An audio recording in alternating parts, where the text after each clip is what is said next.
So I developed the first truly folding hatchet. And what do they say? Well, they say it's flimsy. They say it won't last. They say you should know better as an engineer. Yeah, right.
Sorry, there was just a little bit of acting. Bad attempt, I know, I'm not a good actor.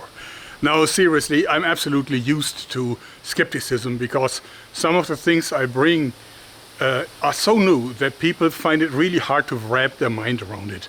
I think that's very common with new ideas.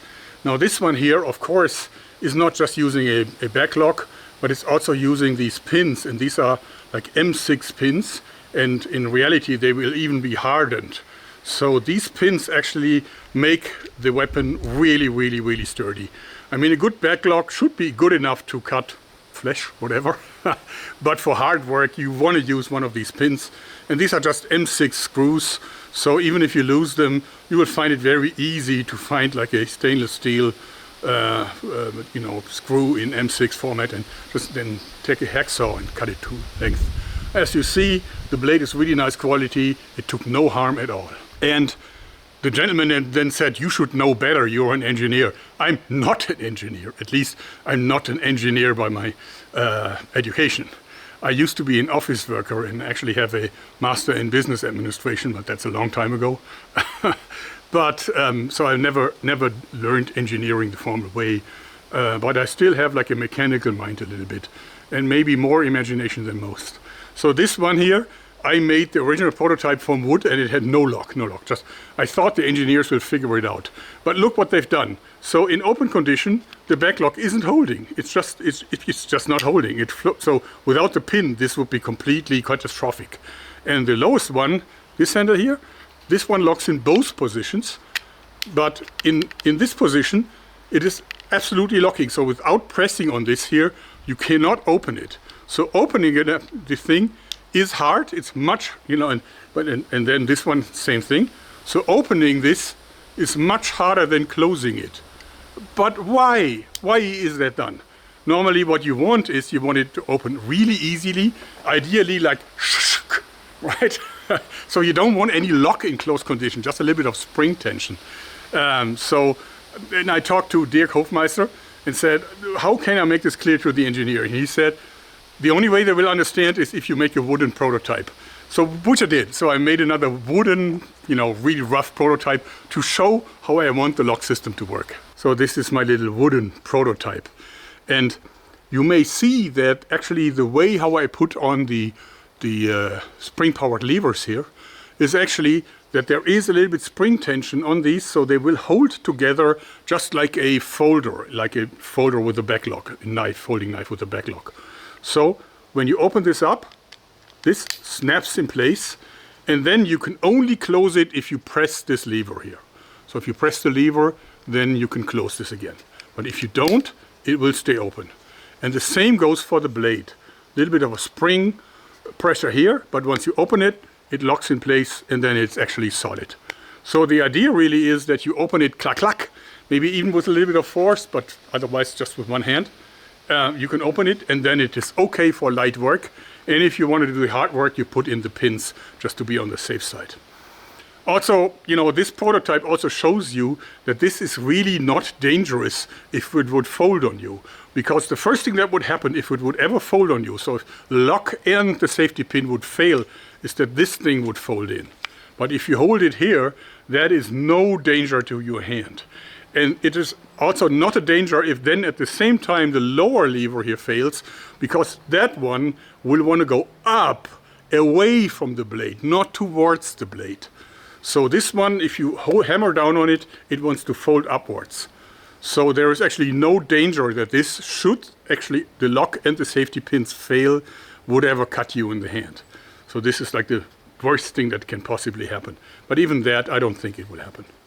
So again, so this opens very easily, but to close it, you have to press the pin. And that's exactly how I want it to work. So and so, clack. So that you can open it at any time, clack, clack, or and yeah, before I forget, Dennis Witt made this amazing belt for me, and he also made this beautiful handmade pouch for the Hirschfänger. I really like it because when you pull it out, it's very satisfying. You have the Hirschfänger, which of course you can use as always with a really, really long blade and the short handle. And you can fold it down again, like so. Right. At any time you can put it back in the sheath. And it has this satisfying clack. And it's also beautifully engraved with like antlers. Very nice. A lot of people ask me when will the Hirschfänger finally come out. It's delayed. Böker for some reason was not able to keep the original delivery time. So now it looks like it's going to be December, hopefully. They even said it might be 2 different charges. So like 2,500 and another 2,500 a month later. We'll see, and I haven't decided if I will start selling only after I've received all 5,000 pieces or if we would do separate sales ones. I don't know, what do you think? Let me know in the comments. Of course, no reservations. You have to be on time and watch every video I upload because it might be the one. So I sent my wooden prototype to the engineers and hope that they will understand it this time, hopefully. But other than that, I think they've done a good job. I think this is really good looking. I want the handle to be a little bit thicker. That doesn't have enough volume for a nice hatchet. So a little bit more volume would be really nice, which should be a super easy job to do. Just make the scales thicker. Also, the question then also automatically arises when. Well, this is a 2025 product. So we'll probably see a release maybe in a year, could also take as long as 18 months. It just takes a long time to take a product from an idea to a first release. And as always, I'm taking you guys with me on my journey from the very first wooden models to the release version. And then I will be incredibly proud next year when I'm going to show you the features of the new folding bearded axe. Stay tuned. Thanks and bye-bye.